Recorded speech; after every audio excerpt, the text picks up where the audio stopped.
Lancar dan sukses Car Free Day PSHD se-Jabodetabek berlokasi di Simpang Monas, Minggu 25 Agustus 2024.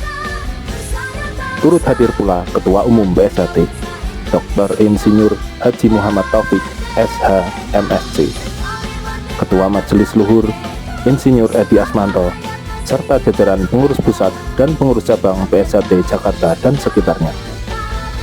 Acara yang bertajuk Sehati Sejalan merupakan bentuk PSHD untuk memeriahkan Hari Ulang Tahun Kemerdekaan RI ke-79 dan Hari Ulang Tahun PSHD ke-103.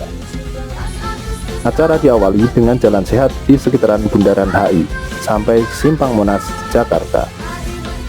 Lanjut peragaan senam massal kolosal oleh ribuan warga PSHD yang hadir.